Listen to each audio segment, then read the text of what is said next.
यहां पे जो ऑरेंज कलर से लिखा हुआ है ना, ये है पर्यावरण पारिस्थितिकी। इसी सब्जेक्ट के लिए हम लोग यहाँ पे पढ़ाई कर रहे हैं। दोस्तों यहाँ पे हम लोग इकोलॉजी ही पढ़ने वाले हैं। इसमें आप लोगों से जैव विविधता से संबंधित प्रश्न पूछे जाते हैं। आप लोगों से यूपीएससी में क्लाइमेट चेंज से संबंधित प्रश्न पूछे जाते हैं, और इसी के साथ दोस्तों आपसे और भी जो कुछ सामान्य मुद्दे हैं उनसे भी प्रश्न पूछे जाते हैं। तो हम लोग प्रीलिम्स के इस हिस्से को इस विषय के अंतर्गत पूरा करते हैं। और जब बात आती है मेंस की, तो दोस्तों मेंस में भी जो आपका जीएस पेपर नंबर 3 होता है, उस जीएस पेपर नंबर 3 में आपको मालूम है कि क्या क्या लिखा हुआ है। दोस्तों जीएस पेपर नंबर 3 में लिखा हुआ है प्रौद्योगिकी, आर्थिक विकास, जैव विविधता, पर्यावरण सुरक्षा और आपदा प्रबंधन। तो आप देख सकते हैं कि यहाँ पे आपको जैव विविधता और पर्यावरण साफ साफ उन्होंने लिख करके दिया है। तो दोस्तों जीएस पेपर नंबर 3 में आपसे एनवायरमेंट एंड इकोलॉजी के प्रश्न पूछे जाते हैं। अगर मैं बात करती हूँ यूपीएससी प्रीलिम्स के एक ट्रेंड एनालिसिस की, तो आप लोगों से 2016 में एनवायरमेंट एंड इकोलॉजी से 21 प्रश्न पूछे गए थे, 2017 में 14 प्रश्न, 2018 में 13 प्रश्न, 19 में 21 प्रश्न, 20 में 20 प्रश्न, 21 में 15 प्रश्न और 2022 में 17 प्रश्न। एज एन एवरेज आप मान के चल सकते हो कि भाई 15 क्वेश्चन तो एनवायरमेंट एंड इकोलॉजी से आते हैं। तो किसी दिन ना बैठ करके हिसाब लगाना। हिस्ट्री, जो कि एक बहुत ही ज्यादा वास्ट सब्जेक्ट है, जिसमें आपको मॉडर्न हिस्ट्री पढ़नी पड़ती है, एंशिएंट हिस्ट्री पढ़नी पड़ती है, मिडीवियल हिस्ट्री पढ़नी पड़ती है, पोस्ट इंडिपेंडेंस हिस्ट्री पढ़नी पड़ती है, वर्ल्ड हिस्ट्री पढ़नी पड़ती है, उसके साथ जोड़ लो आर्ट एंड कल्चर भी पढ़ना पड़ता है। तब जाके मुश्किल से 10 से 15 प्रश्न सॉल्व होते हैं।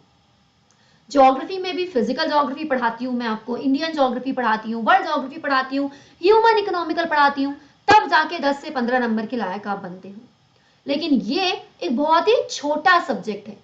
इसका सिलेबस मुश्किल से 60 घंटों में पूरा किया जा सकता है, 60 आवर्स में, और ये आपको करीब करीब 15 मार्क्स का एक वेटेज देता है। प्लस दोस्तों इसको अगर मैं आप लोगों के लिए अलग अलग पिलर्स में बांट के समझाने की कोशिश करूं, तो जब आप लोग एनवायरमेंट एंड इकोलॉजी पढ़ते हो ना, तो उसमें आपको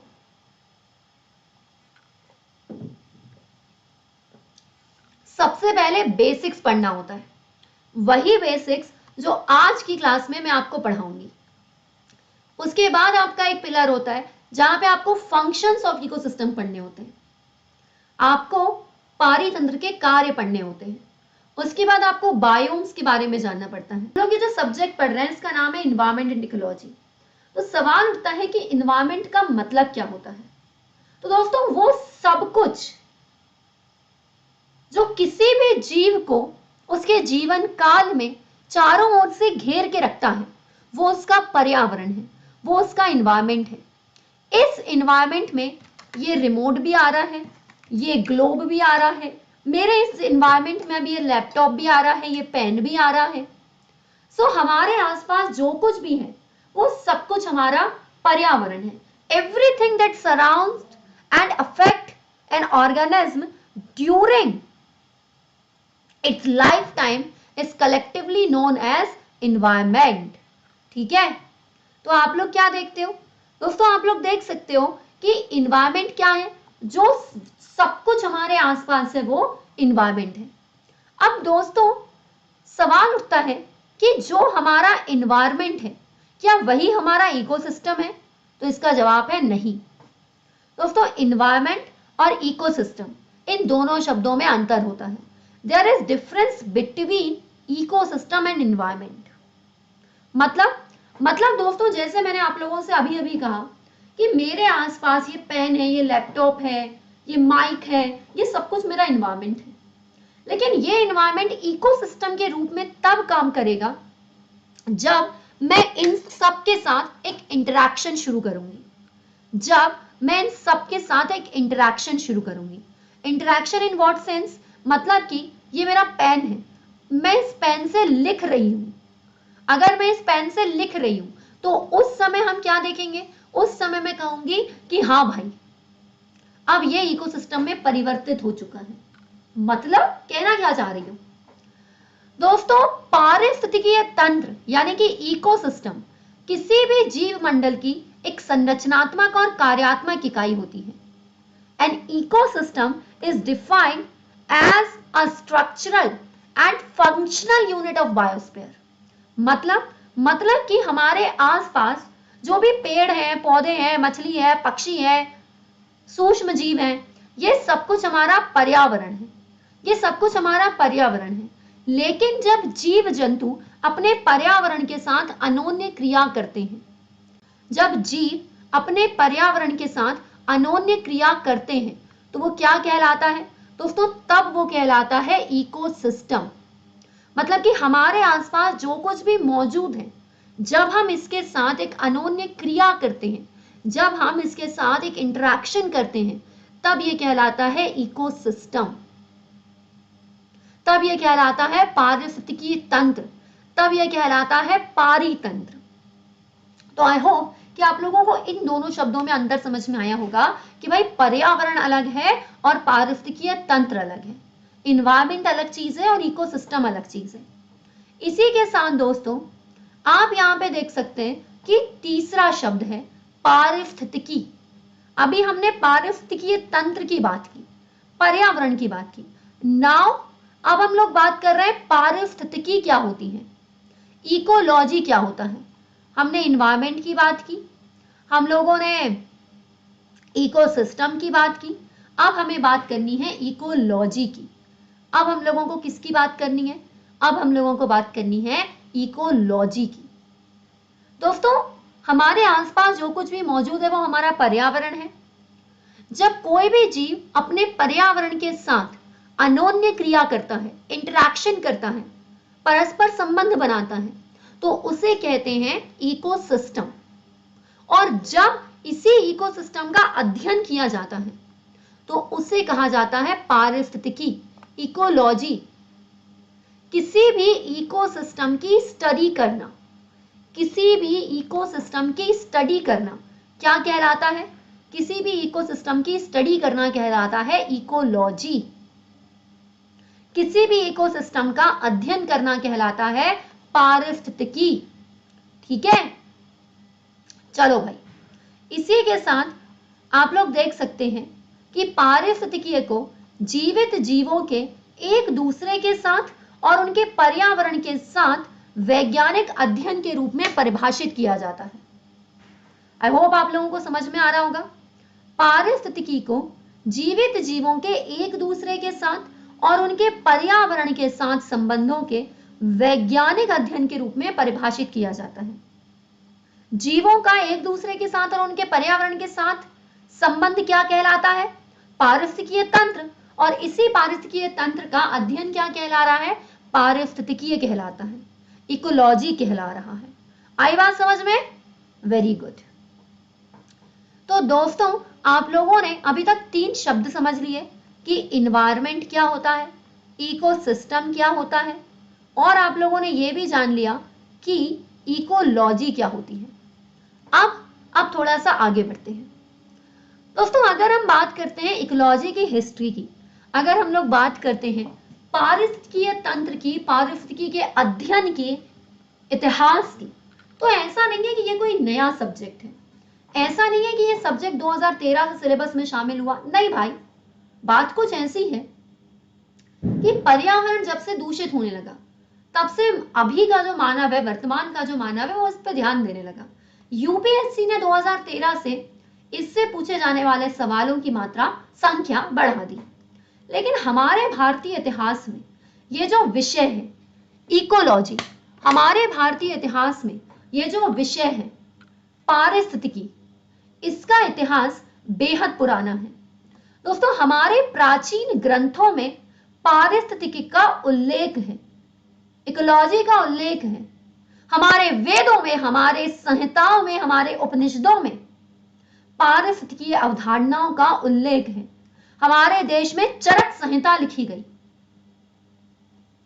अब दोस्तों क्या होता है, हम लोग जब हम लोग इकोसिस्टम को पढ़ते हैं, जब हम लोग इकोलॉजी को पढ़ते हैं, तो जरूरत होती है कि हम लेवल ऑफ ऑर्गेनाइजेशन पढ़ें, हमारे पारिस्थितिकीय तंत्र के कुछ स्तर होते हैं, कुछ लेवल होते हैं।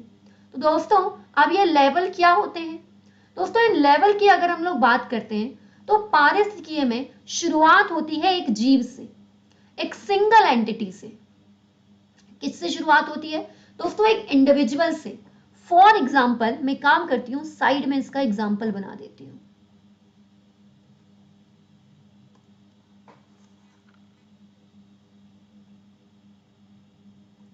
हाँ जी, फॉर एग्जाम्पल जैसे एक मछली है।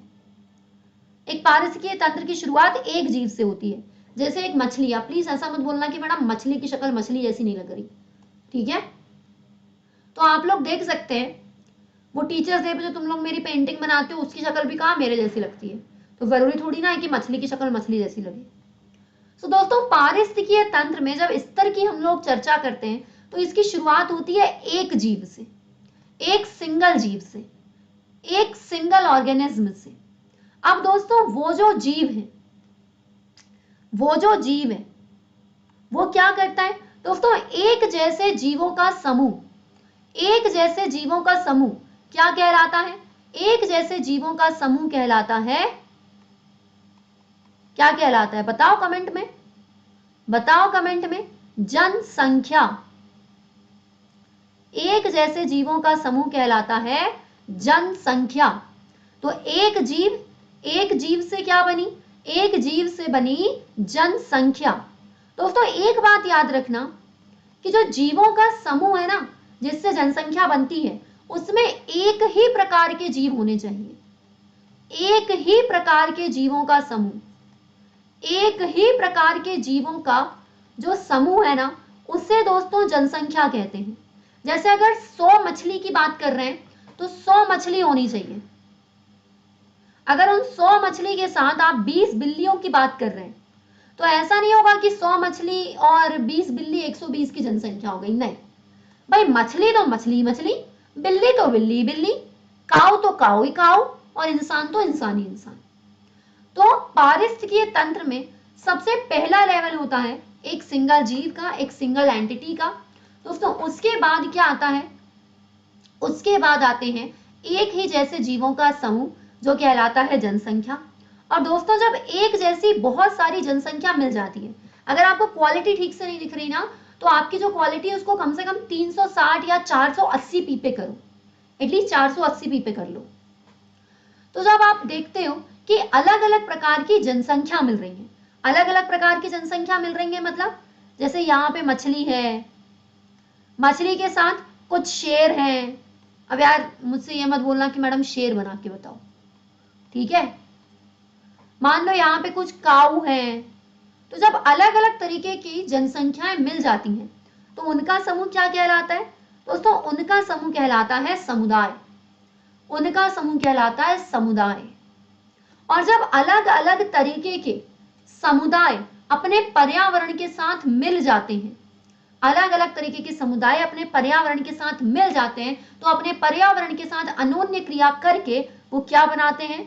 पारितंत्र बनाते हैं, इकोसिस्टम का निर्माण करते हैं।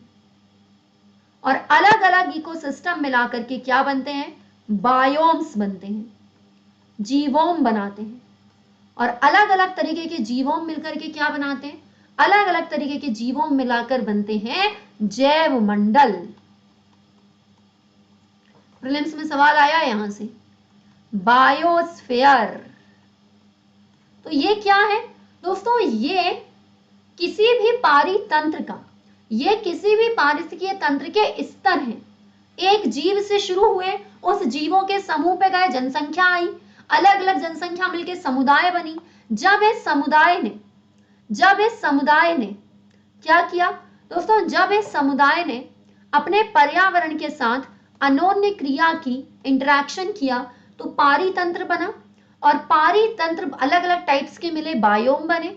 अलग अलग टाइप के बायोम से मिला के क्या बना? जैवमंडल। चलिए अब दोस्तों मैं ना आपको कुछ टर्मिनोलॉजीज बताना चाहती हूँ, कुछ शब्दावलियां बताना चाहती हूँ। कुछ ऐसी शब्दावलियां होती हैं जो एनवायरमेंटल इकोलॉजी में यूज की जाती हैं पर आपको वो समझ में नहीं आती है कि इसका मतलब क्या होता है। तो चलिए उनका मतलब समझते हैं।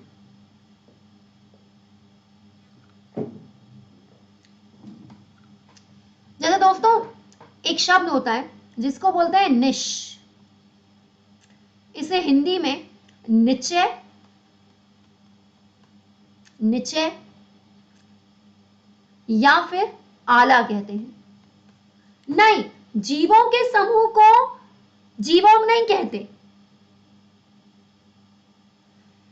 किसी भी पारिस्थितिकीय तंत्र में अगर एक जैसी विशेषताएं हैं तो उसे हम जीवोम या बायोम कहते हैं। नेहा आप रुकिए, या तो आप प्लस क्लास में पढ़िए, यहां मैं आगे अभी पढ़ाऊंगी। जीवोम मतलब बायोम, अभी मैं आगे पढ़ाऊंगी आपको। दोस्तों निश, जिसे हिंदी में निश्चय या फिर आला कहते हैं, इसका मतलब क्या होता है? दोस्तों इसका मतलब यह है कि किसी भी पारिस्थितिकीय तंत्र में किसी भी प्रजाति की एक अनूठी कार्यात्मक भूमिका होती है। मतलब मुझे समझ में नहीं आ रहा कि ये लिखा क्या हुआ है। दोस्तों इसे समझने के लिए हम पहले एक और चीज समझेंगे और वो होता है हैबिटेट। हैबिटेट का मतलब क्या होता है? हैबिटेट का मतलब होता है आवास। हैबिटेट का मतलब होता है आवास। किसी भी इकोसिस्टम में कोई भी ऐसा स्थान जो किसी जीव के लिए अनुकूल होता है, जहां वह प्रजनन करने के लिए, भोजन करने के लिए, आश्रय लेने के लिए अपने आप को अनुकूलित समझता है, उस जगह को उसका हैबिटेट कहते हैं। मतलब कि जहां पे वो एग्जैक्टली रह रहा है, जो उसके रहने के लिए एक अनुकूलित जलवायु होती है, जो अनुकूलित जगह होती है, उसे क्या कहते हैं? उसे कहते हैं हैबिटेट।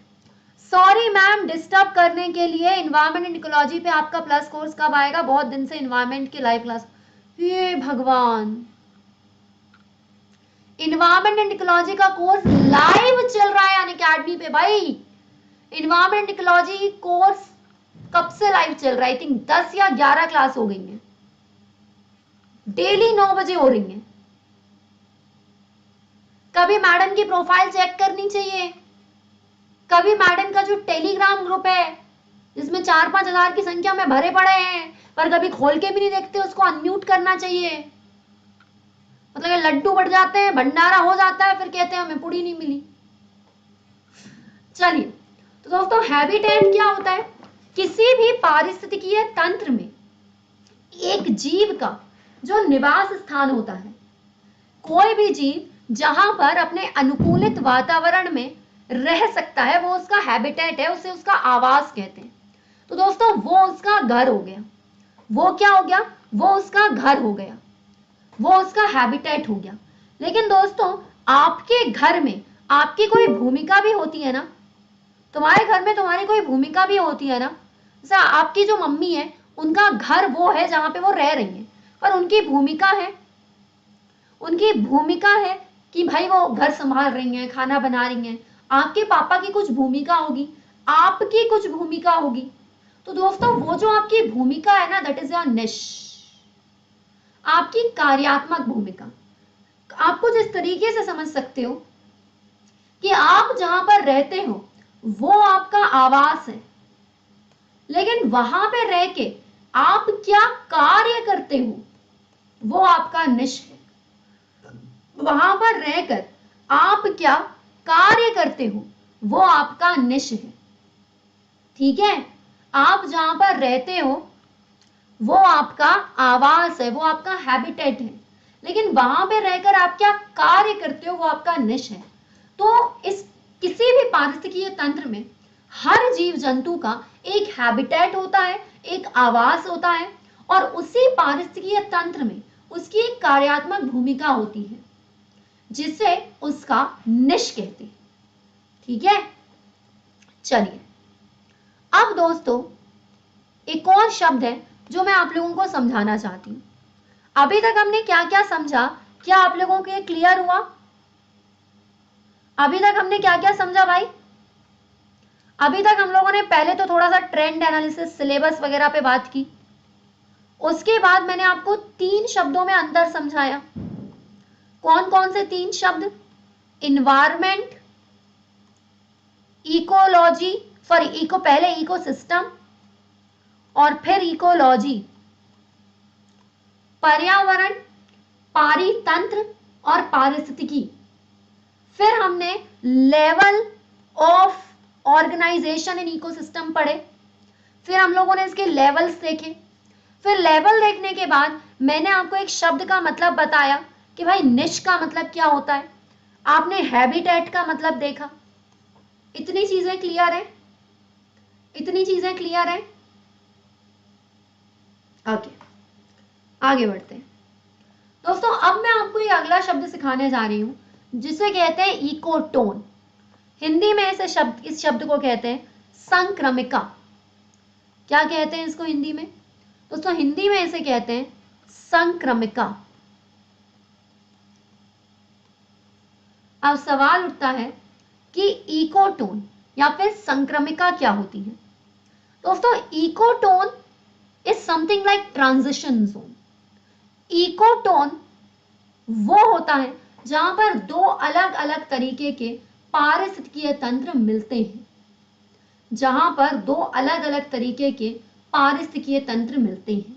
चलो इसका ना एक बड़ा अजीब सा एग्जांपल मेरे दिमाग में आ रहा है, और तुम लोगों को तो पता है जब तक वो वाला एग्जांपल मैं तुमसे शेयर नहीं करूंगी मेरा खाना नहीं पचेगा। तो चलो शेयर कर ही लेती हूँ। मान लो एक खाने की थाली है, वो खंड वंड वाली नहीं, प्लेन प्लेट है, प्लेन थाली है। उसमें एक साइड रखी हुई है दाल और एक साइड रखे हुए हैं चावल, और तुमसे बोला कि ये जाकर के बाहर जो मेहमान आए उन्हें दे आओ खाने के लिए। और तुम्हें आ रहा है गुस्सा, एक तो मेरी क्लास का टाइम है, ऊपर से मैं इन्हें खाना देकर के आऊं। तो इनके बीच में एक जगह होती है जहां दाल चावल मिक्स हो जाता है ना? बीच में एक जगह ऐसी होती है ना जहां दाल चावल मिक्स हो जाता है। मतलब ड्राई चावल, जो सूखा चावल है, और जो द्रवित दाल है, वो दोनों बीच में जो मिल जाते हैं ना, वो जो जगह है दैट इज इकोटोन। मतलब जानबूझ के नहीं मिले, धोखे से मिल गए, that is ecotone. I know कि अब आप कह रहे होंगे कि मैडम कहना क्या चाह रही हो। मैं तुमसे ये कहना चाह रही हूं दोस्तों, इकोटोन दो पारिस्थितिकीय तंत्र के बीच का जंक्शन क्षेत्र है। जहां पर दो पारिस्थितिकीय तंत्र आपस में मिलते हैं उसको इकोटोन बोलते हैं। जहां पर दो पारिस्थितिकीय तंत्र आपस में मिलते हैं उसे इकोटोन कहते हैं। जैसे जैसे कि दोस्तों यहां देखो, ये आपको दिख रहा है लैंड एरिया। यहां पे आपको दिख रहा है, क्या दिख रहा है? यहां पे आपको दिख रहा है कि ये जमीन है। यहां पे आपको क्या दिख रहा है दोस्तों? यहां पे आप लोगों को दिख रहा है कि ये पानी वाला क्षेत्र है। एक साइड जैसे जमीन वाला इकोसिस्टम है, एक साइड जमीन का पारिस्थितिकीय तंत्र है, दूसरी साइड पानी वाला पारिस्थितिकीय तंत्र है। तो दोस्तों जहां पर जमीन और पानी दोनों का पारिस्थितिकीय तंत्र मिल रहा है, जैसे पानी का पारिस्थितिकीय तंत्र मतलब समुद्र, जहां जमीन और समुद्र दोनों मिल रही है, जहां पर जमीन का पारिस्थितिकीय तंत्र और समुद्र का पारिस्थितिकीय तंत्र दोनों मिल रहे हैं, इसको इकोटोन कहते हैं। जरूरी नहीं है कि जमीन और समुद्र का ही एग्जाम्पल हो, कोई भी दो पारिस्थितिकीय तंत्र जहां मिलते हैं उनके बीच का जो क्षेत्र होता है उसको इकोटोन बोलते हैं। इकोटोन दो या दो से अधिक विविधताओं के पारिस्थितिकीय तंत्र के बीच का जंक्शन क्षेत्र होता है। फॉर एग्जाम्पल, अगर आपको ये सीरीज का आपने अच्छा रिस्पॉन्स दिया और मैंने यूट्यूब पे इसको जारी रखा, या फिर आप लोगों ने मेरे साथ प्लस और स्पेशल क्लासेस में पढ़ा है कि मैंग्रोव्स क्या होते हैं। तो दोस्तों मैंग्रोव कहाँ उगते हैं? जहां पर जमीन खत्म होती है और समुद्र शुरू होता है, जो बीच वाला क्षेत्र होता है ना, मैंग्रोव वहीं उगते हैं। जो मैंग्रोव वन होते हैं ना, ये हमेशा इकोटोन के क्षेत्र में उगते हैं। जो मैंग्रोव वन होते हैं ना, वो इकोटोन के क्षेत्र में होते हैं। तो आप लोग क्या देखते हो? आप लोग ये देखते हो कि जो बीच वाला क्षेत्र है, जो बीच वाला क्षेत्र है, जहां पर क्या होता है, जहां पर एक लैंड इकोसिस्टम खत्म होता है और एक्वाटिक इकोसिस्टम शुरू होता है, उनके बीच का जो ट्रांजिशन जोन है उसे संक्रमिका क्षेत्र या फिर इकोटोन कहते हैं। दोस्तों जहां हमें इकोटोन दिखाई देता है वहां याद रखिएगा हमेशा वहां पर प्रजातियों की संख्या ज्यादा होगी। वहां पर जैव विविधता उच्च मात्रा में मिलेगी। और दोस्तों जहां पर इकोटोन होता है ना, जहां पर आपको संक्रमिका क्षेत्र दिखता है ना, वहां पे आपको एक चीज जरूर दिखाई देगी, एज इफेक्ट, जिसे कोर प्रभाव कहते हैं हिंदी में। क्या कहते हैं भाई? जिसे हिंदी में कोर प्रभाव कहते हैं। दोस्तों आप लोगों को जहां पर इकोटोन दिखाई देगा वहां पर आपको एक प्रभाव दिखाई देगा, और उस प्रभाव का नाम क्या होगा? उस प्रभाव का नाम होगा कोर प्रभाव। इसमें क्या होता है तो सुनो दोस्तों, इसका मतलब यह होता है कि जहां दो पारिस्थितिकीय तंत्र मिल रहे हैं वो क्षेत्र इकोटोन है, लेकिन जहां पे वहां पर जो प्रभाव दिख रहा है, जो इफेक्ट दिख रहा है, उसको एज इफेक्ट कहते हैं। एज इफेक्ट किनारा प्रभाव, कोर प्रभाव क्या है? जैसे फॉर एग्जाम्पल जहां पर जमीन और पानी मिल रहा है वहां पर जीव जंतुओं की संख्या ज्यादा होगी, वहां पर बायोडाइवर्सिटी ज्यादा होगी। सो आप क्या बोलोगे? ये इकोटोन का क्षेत्र है और यहाँ पे हमें एज इफेक्ट दिख रहा है। ये इकोटोन का क्षेत्र है और यहाँ पे हमें एज इफेक्ट दिख रहा है। एज इफेक्ट या कोर प्रभाव दो महत्वपूर्ण रूप से भिन्न प्राकृतिक आवासों के बीच अचानक संक्रमण का परिणाम है, जो एक ही पारिस्थितिकीय तंत्र में एक दूसरे से सटे हुए हों। संक्षेप में आसन्न आवासों के बीच निरंतरता में एक विराम। जैसे एक इकोसिस्टम है, उसके बाद दूसरा इकोसिस्टम है, उनके बीच में जैसे आप देखो कि भाई जहां पर रेगिस्तान खत्म हो रहा है, रेगिस्तान के बिल्कुल बाजू से हरा भरा जंगल शुरू नहीं हो जाएगा। ऐसा नहीं होगा कि बहुत घना जंगल है, आपका एक पांव घने जंगल में रखा, दूसरा पांव अपने रेगिस्तान में रख दिया। नहीं भाई, घना जंगल खत्म होगा तो धीरे धीरे पौधों की संख्या कम होगी, फिर धीरे धीरे घास स्थल आएगा बीच में, फिर मरुस्थल आएगा, है ना। तो बीच में जो क्षेत्र है उसको बोलते हैं इकोटोन, और जो प्रभाव दिखाई देता है उसे कहते हैं एज इफेक्ट। उसे क्या कहते हैं दोस्तों? उसे कहते हैं कोर प्रभाव। चलिए, तो ये मैंने आप लोगों को कुछ शब्द समझाए।